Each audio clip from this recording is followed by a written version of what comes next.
have my family up in here today. My Charlotte Hornets family. First of all, let me let you introduce to you who you're listening to. Fred Whitfield, my president, CEO, my boss. I call him my boss. I got my boss, man, so I'm going to be on my best behavior.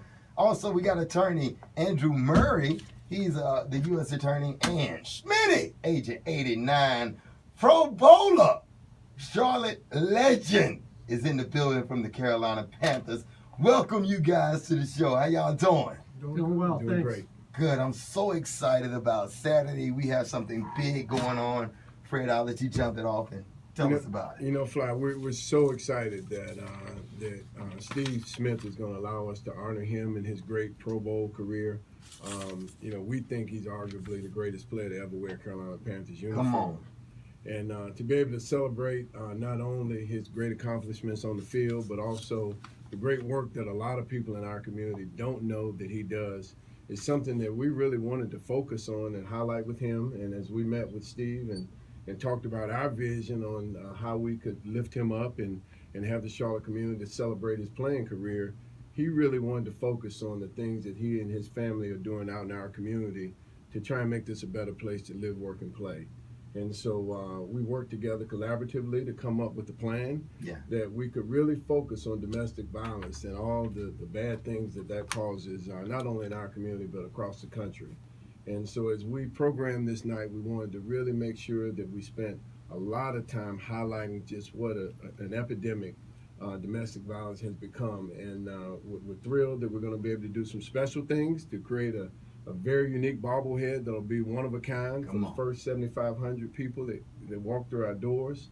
We created a T-shirt that will only be on sale tomorrow night, an Agent 89 T-shirt that we'll sell throughout the building, and obviously to give part of the proceeds to his foundation. But this really is, our chance to reach out to a great community leader and say thank you on behalf of Charlotte, on behalf of the Hornets, on behalf of our owner, and everybody involved in our organization. And again, we're just honored that Steve's going to allow us to do this on his behalf. Listen, get there early. The first 7,500 fans will receive a free bobblehead. So they're going to go quick. But Steve, it's so good to have you back in here. I remember 20 years ago. It's been almost that long. It feels like that long. I've been in Charlotte 17 years. Wow, 17 years. I remember you coming up on the show when you first got in, and we had a bond, man, just from day one. But thank you so much for not only the work that you did on the field, but what you do off the field. You're a great representation of what a role model is. Talk a little bit about the foundation and how much that means to you.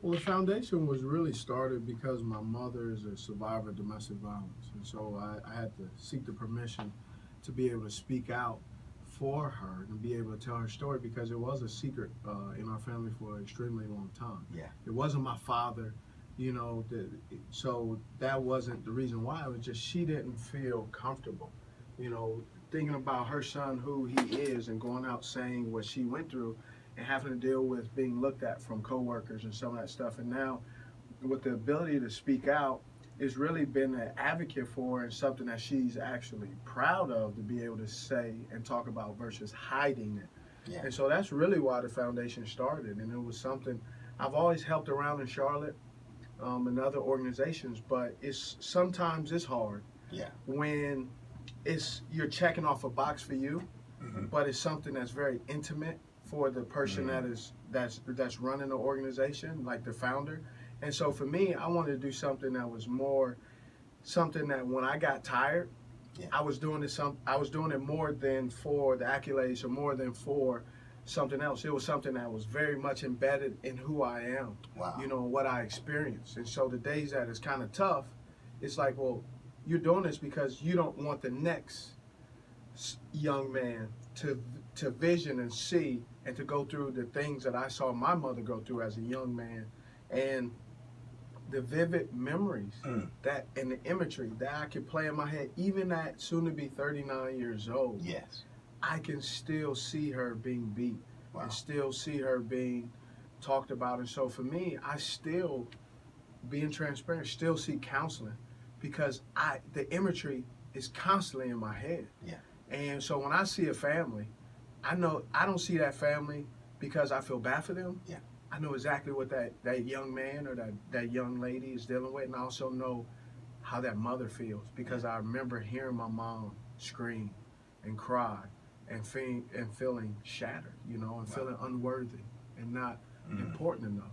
And so that's what the foundation. That's why my foundation is very important to me, because it's not something that I use to check off a box. Yeah. It's really something that honestly I have to go through prayer and have to kind of work through, because it's still there. Yeah. And there's little triggers that I can see that may happen, that I close my eyes and I got to shake it off. Yeah. And so that's what the foundation is for. That's why it was existed, and that's why it's going on. And we also have a medical clinic right there on Central Avenue, in which we served over a year and a half. And we're open 1 day a week, and then we have the other day is for appointments only. And we've served over 3,000 people. Wow. Half medical and the other half for counseling.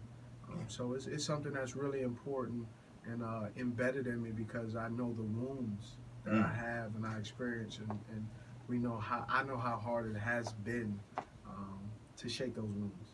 Obviously, it's something you're very passionate about, so we want to first of all say thank you for not only talking about it, but doing something about it, you know, in our community. You know, not only something that you've taken as a lesson learned, but you want to prevent it from being generational, because a lot of times domestic violence can be passed down from generation to generation.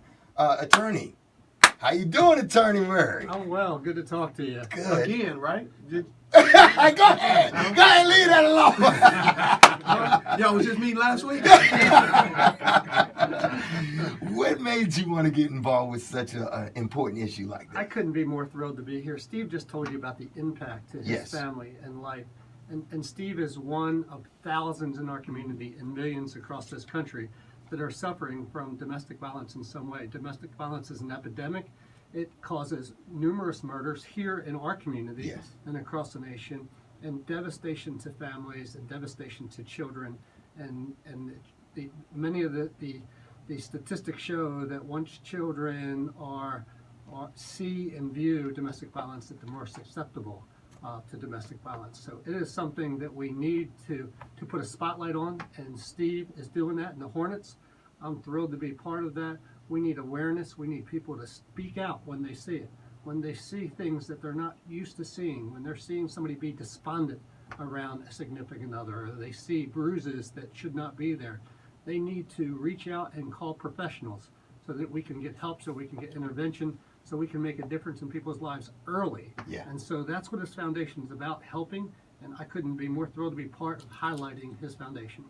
Well, we're honored that you're a part of it, and I'm honored to be a part of the Charlotte Hornets family. As arena host, I go out into the community all the time, educating the children in schools, speaking to them about, you know, the importance of education and reading. But I think this is just as important what the Steve Smith Family Foundation is doing, and I'm so glad that they partner with the Charlotte Hornets Foundation and the Charlotte Hornets team to say, hey, we want to do something about this. So we want to encourage everybody to come out on Saturday as we honor you, right, Fred?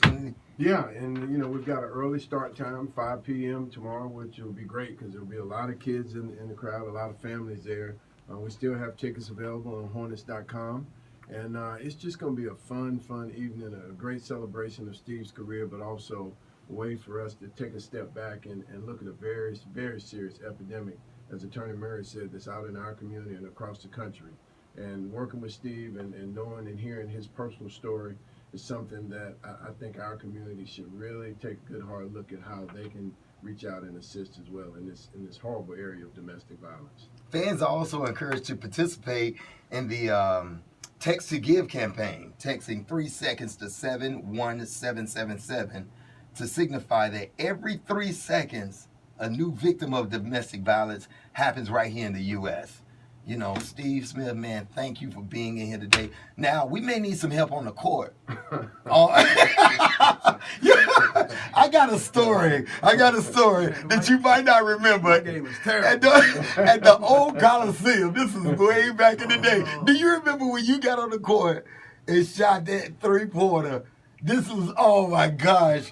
We'll talk about that. No. Absolutely not. Well, see, that's why Absolutely not. Okay. And I saw you in the parking lot after the game, and I said, stick to football. You picked me up over your head. True story. I remember like it was yesterday. I can't play basketball. I'm not one of those guys. I'm not going to get dressed like I can play. Yeah. And I'm not going to walk around. I'm an assist king. I was alley-oops all day. Don't ask me to shoot. So that is not me. I know my forte. Basketball is not it. That's it. Apparently not golf either. Uh-oh. Hey. This is my method with talking to officers. When you got the pistol, you're absolutely right. I love it. Well, we want everybody to come out. Get there early. Doors open. Tip-off is at 5. Doors open up at 3:30. So make sure you get out there early. We want to show our homeboy. I say you from Carolina because we just taking you as our own. Yeah, I have almost been here as long as I was raised in LA. So I'm kind of warming up to that because I'm still an LA cat now. But my family lives here. We love it here. Yeah. We stay here. We're deeply rooted here. Yeah. So I'm getting there. It's not on the tip of my tongue yet. Yeah. But I'm getting there. But it is a place, one of the many places.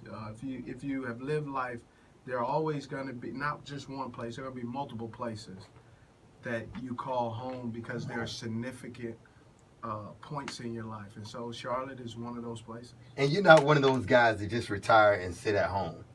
I sit at home a little bit, but I do some stuff. We do a lot of things around Charlotte. Yeah. Obviously my foundation. Then I do some business stuff quietly. Yeah. My business stuff, foundation stuff, what I try to do all in the same, which is very quietly. Just go about your business, do your job. And like the Hornets, people will notice.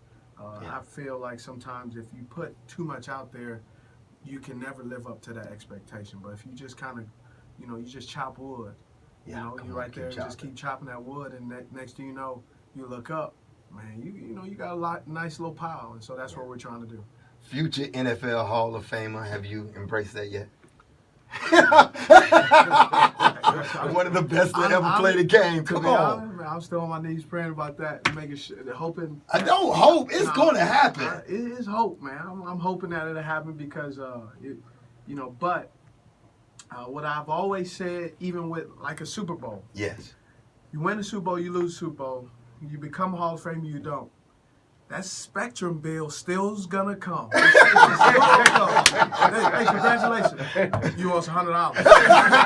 Your bill's due. So that's how I kind of look at it. Yeah, life still moves on. Yeah. So you can't put all your hope into those things because if it does or it doesn't happen, man, life is still rolling. You're right.